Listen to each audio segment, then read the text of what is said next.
ये मड़ुआ की कौन सी प्रजाति है? राजेंद्र 3। अच्छा, तो आप क्या हैं यहाँ पे, क्या करते हैं इस सब में? सर हम यहाँ पे ACW हैं। ACW में VRP के साथ हमारी दीदी 100 दीदी 3 VO में जुड़ी हुई होती हैं। उन दीदी के साथ किसान दीदी को चयन करते हैं। जो हमारी किसान दीदी हमारी खरीफ में क्या फसल लगाते हैं, रबी में, गर्मा में, इन तीनों तरह की दीदी को हम लोग ने चयन करते हैं और चयन करके उन दीदी को खेत पे खेती कराते हैं, जिसमें बीज बोआई के समय तकनीकी देना, रोपाई की बात करना, कीट प्रबंधन करना, जल संचय पे बात करना, कटाई करना, भंडारण करना, बाजार तक कैसे दीदी का अच्छा मूल्य मिले, उस पे प्रोसेसिंग पे समय समय पे कृषि विज्ञान केंद्र, राजेंद्र कृषि विश्वविद्यालय पूसा सभी लोगों से मिल के और दीदी को नए नए तकनीकी को आयाम कराते हैं।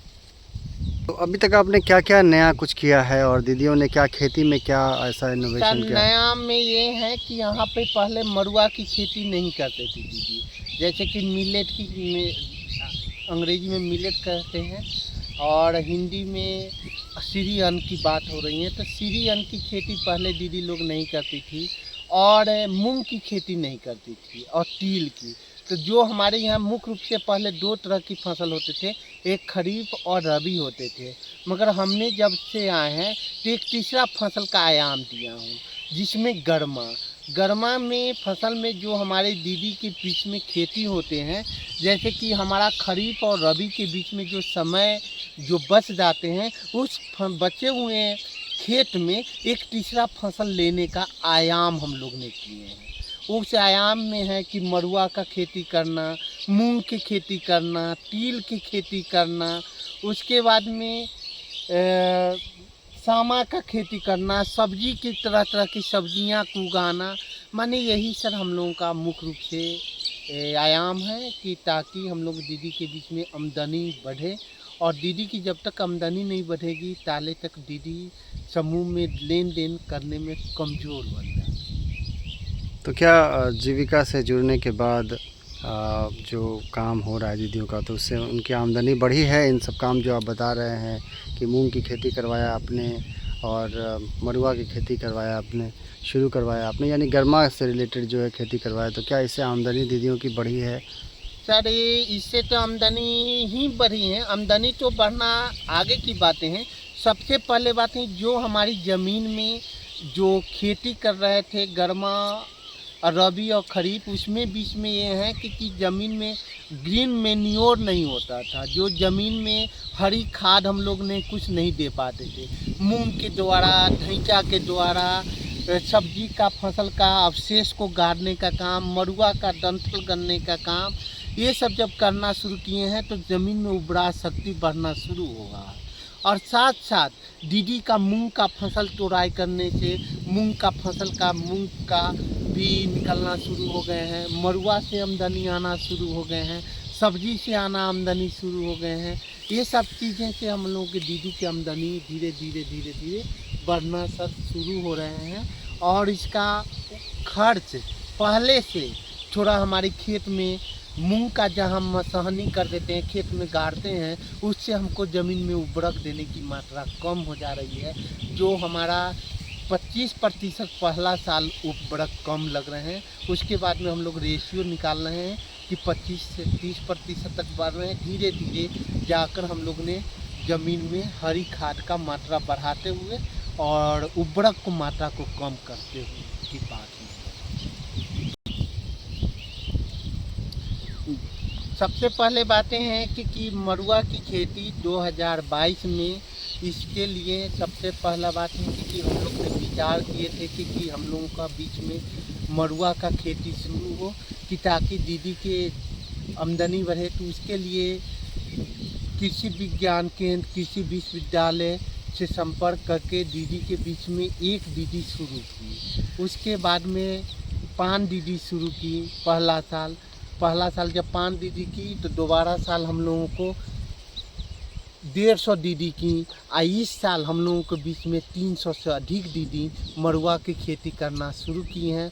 और इन दीदी के बीच में ये सोच बढ़ रहा है कि मरुआ का खेती हमारा खरीफ और रबी का बीच का सीजन की खेती है, इससे हमारा आमदनी बढ़ सकता है। यह प्रजाति एक ऐसी प्रजाति है कि जो कम दिन में तैयार होते हैं।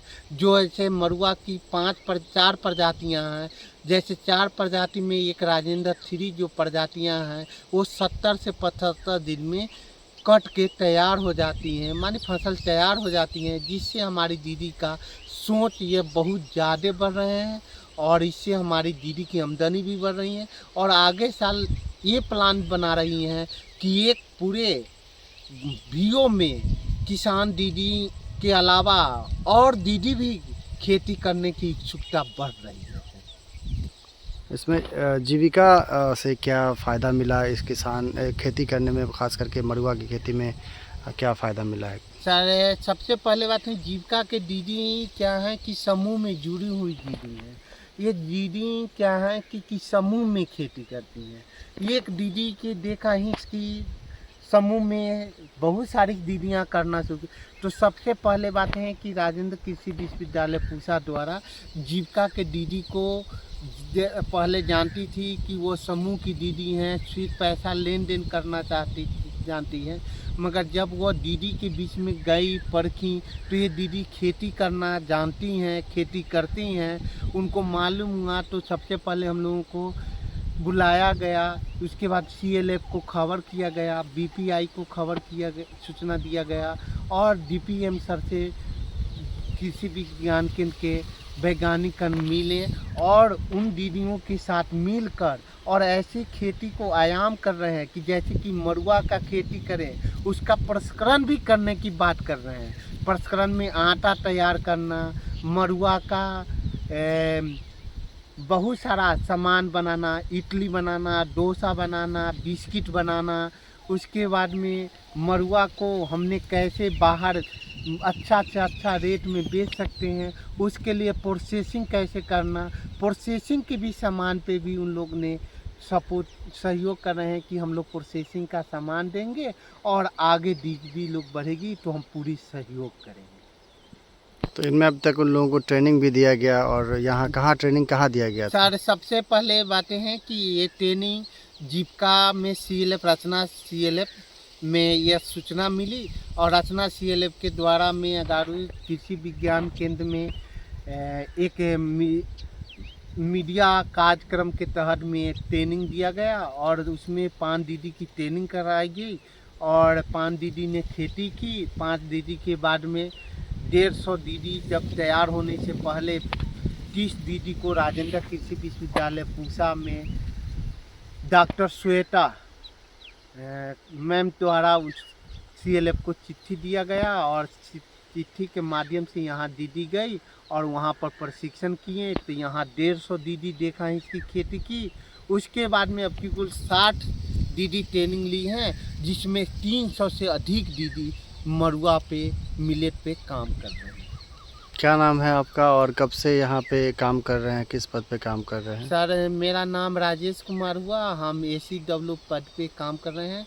दिसंबर 2021 से हम यहाँ रचना CLF में कार्यरत हैं। कितने किसानों के साथ आप काम कर रहे हैं यहाँ पे? सर हम अभी तो मेरा किसान 1500 हो गए हैं, मगर मैंने सर 4000 किसानों के साथ काम कर